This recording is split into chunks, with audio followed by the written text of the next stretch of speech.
Rise and shine. We've got quite a day ahead of us. You're in a good mood this morning. Miss Stillman has made some modifications to the Animus. You should be able to remain inside even longer now. And help you with your treasure hunt. This is serious business, Mr. Miles. I don't think you fully appreciate the work that Abstergo does. Maybe because I don't actually know what you people do. We change the world. Every day, in 100 different ways. Did you know that nearly every single breakthrough of the past millennia, be it medical, mechanical, or philosophical, has come from Abstergo or its predecessors? That's a bold claim, Doc. Think you might be exaggerating a bit? Not in the slightest. Oh, we certainly don't take the credit. That would arouse far too much suspicion. We choose our beneficiaries with great care. Why? Isn't it obvious? It means we're in control. But how? What makes you guys so special, so smart? That you happen to invent all these things while us mere mortals stumble around like idiots? To be fair, we don't invent them. We find them. Find them? They're gifts, Mr. Miles. From those who came before. We'll have to continue this discussion later. Time's wasting.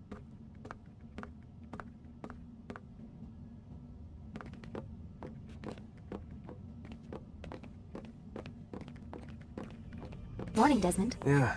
Hi.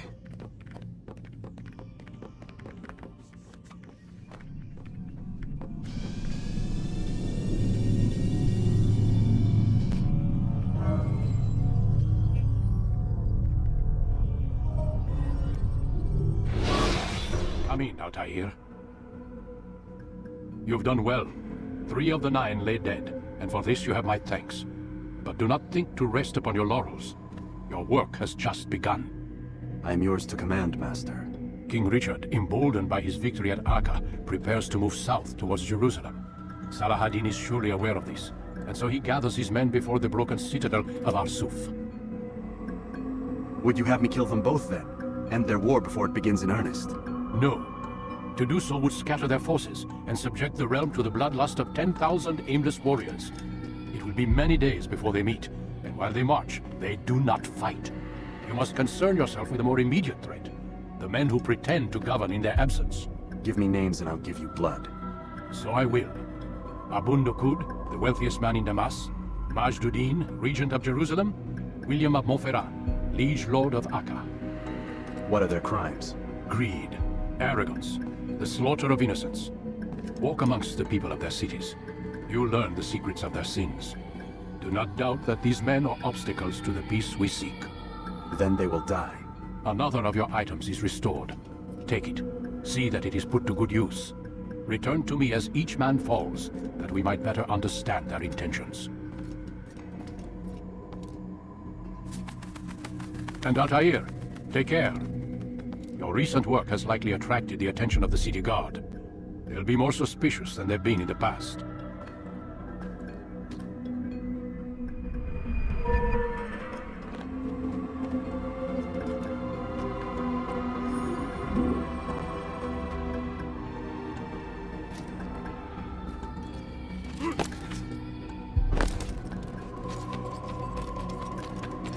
You must be busy. I understand.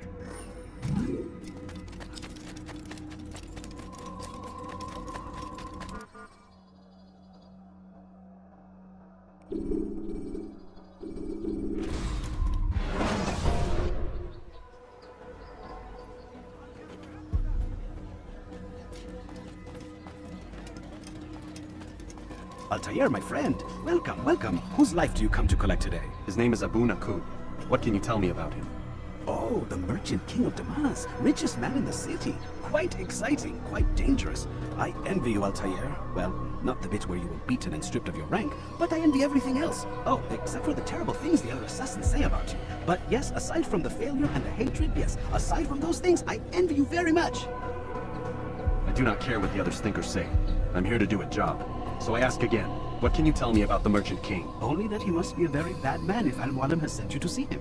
He keeps to his own kind, wrapped in the finery of this city's noble district. A busy man, always up to something. I'm sure if you spend some time amongst his type, you'll learn all you need to know about him. And where would you have me begin my search? If I were you, I'd start with the Umayyad Mosque and Souq Saruja, both of which are west of here. Further to the northwest is Saladin Citadel. It's a popular meeting spot and has proved a reliable source of loose tongues in the past. Yes, these 3 places should serve your needs. My thanks for your guidance, Rafiq. I'll return when I've gathered the necessary information.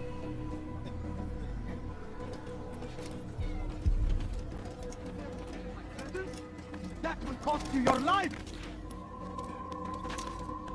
Thief! You are filth!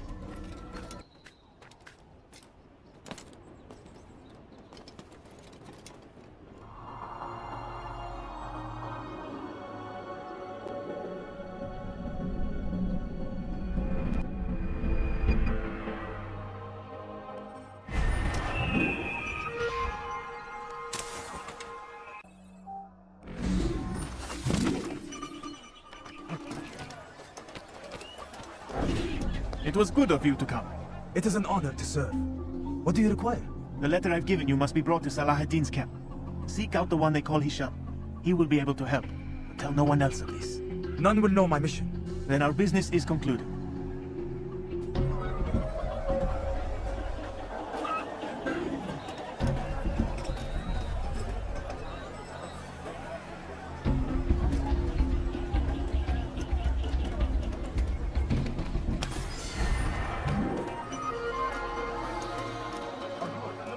No?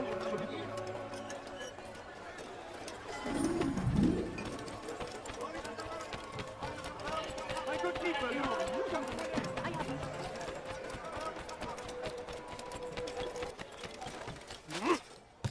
Thief! You are filth!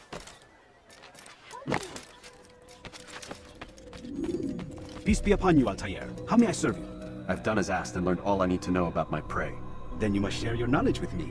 Abu Nuqoud is corrupt to the core and despised by his own citizens as a result. It appears he's been stealing money meant for the people of Damascus and spending it on himself. Even as we speak, he flaunts his greed, preparing for a lavish party. His guards and servants should have their hands full dealing with the guests. They won't even know I'm there. Most impressive, my friend. The others said you'd make a mess of things, but not I. No, I was sure you'd come through, and come through you have. The Bureau is yours to do with as you please until you're ready to begin.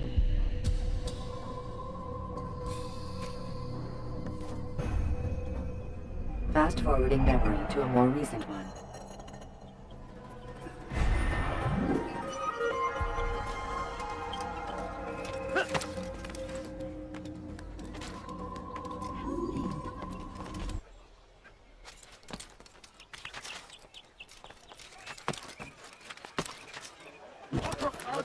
Çekecek.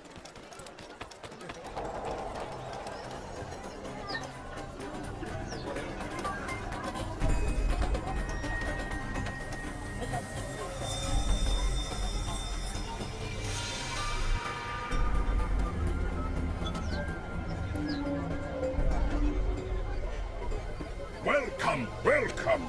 Thank you all for joining me this evening. Please eat, drink, enjoy all the pleasures I have to offer. Take your time, I will wait. I trust everything is to your satisfaction.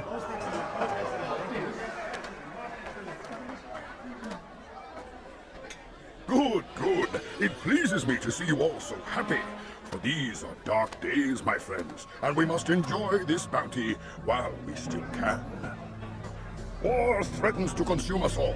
Salah ad-Din bravely fights for what he believes in, and you are always there to support him without question. It is your generosity that allows his campaign to continue. So I propose a toast then, to you, my dear friends, who have brought us to where we are today. May you be given everything you deserve for it. Such kindness! I didn't think it in you! You, who have been so quick to judge me, and so cruel! Oh, do not feign ignorance! Do you take me for a fool? That I have not heard the words whispered behind my back? Well, I have, and I fear I can never forget. But this is not why I called you here tonight, no. I wish to speak more of this war, and your part in it. You give up your coin quick as can be, knowing all too well it buys the deaths of thousands. You don't even know why we fight.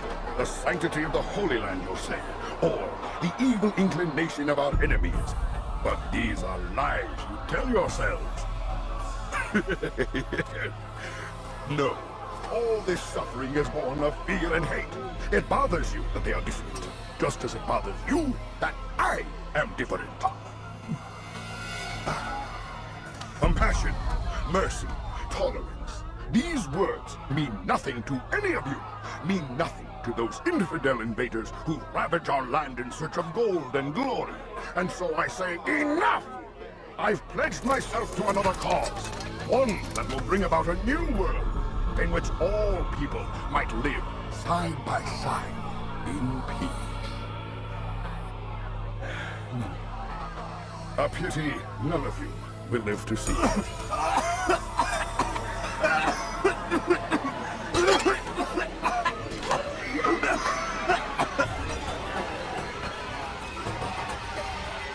To anyone who tries to escape,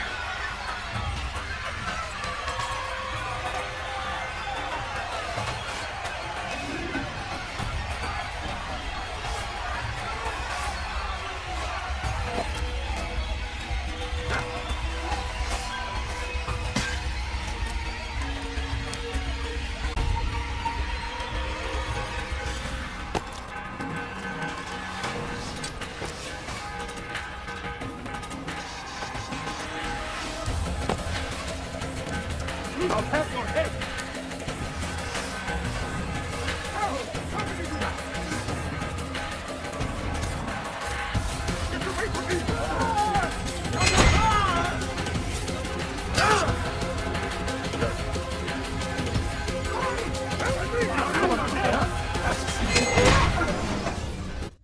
Be at peace now. Their words can no longer do harm. Why have you done this? You stole money from those you claim to lead, sent it away for some unknown purpose. I want to know where it's gone and why. Look at me. My very nature is an affront to the people I ruled. And these noble robes did little more than to muffle their shouts of hate. So this is about vengeance, then? No, not vengeance, but my conscience. How could I finance a war in service to the same god that calls me an abomination? If you do not serve Salah ad-Din's cause, then whose? In time, you'll come to know them. I think perhaps you already do. Then why hide? And why these dark deeds? Is it so different from your own work? You take the lives of men and women, strong in the conviction that their death will improve the lots of those left behind. A minor evil for a greater good? We are the same. No, we are nothing alike. Ah, but I see it in your eyes. You doubt. You cannot stop us. We will have our new world.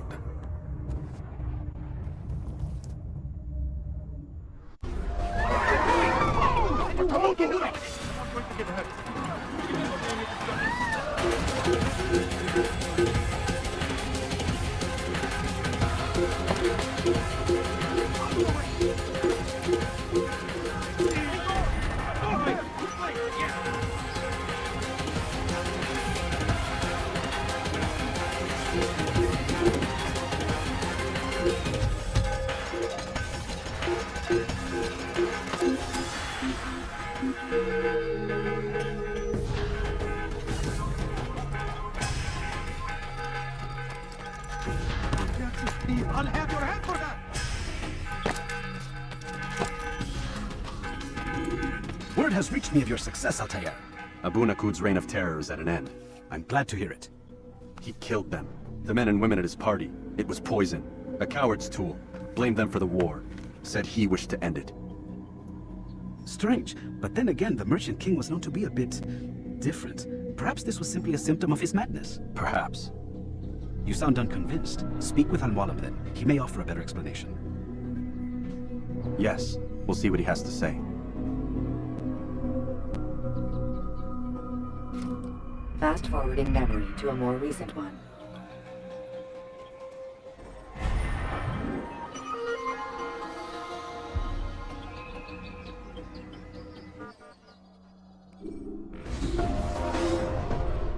Come, Altair. Speak with me a moment. As you wish. Word has reached me of your success. You have my gratitude and that of the realm. Freeing these cities from their corrupt leaders will no doubt promote the cause of peace. Can you really be so sure? The means by which men rule are reflected in their people. As you cleanse the cities of corruption, you heal the hearts and minds of those who live within. Our enemies would disagree. What do you mean? Each man I've slain has confessed strange words to me. They are without regret. Even in death they seem confident of their success. Though they do not admit it directly, there is a tie that binds them. I'm sure of it. There is a difference, Altair, between what we are told to be true and what we see to be true. Most men do not bother to make the distinction. It is simpler that way. But as an assassin, it is your nature to notice, to question. Then what is it that connects these men? Ah, but as an assassin, it is also your duty to still these thoughts and trust in your master. For there can be no true peace without order, and order requires authority. You speak in circles, Master. You commend me for being aware, then ask me not to be. Which is it? The question will be answered when you no longer need to ask it. I assume you called me here for more than just a lecture. Very well. A rank and weapon are again restored to you. 2 more leaders remain. Go and see to it that their rule is ended.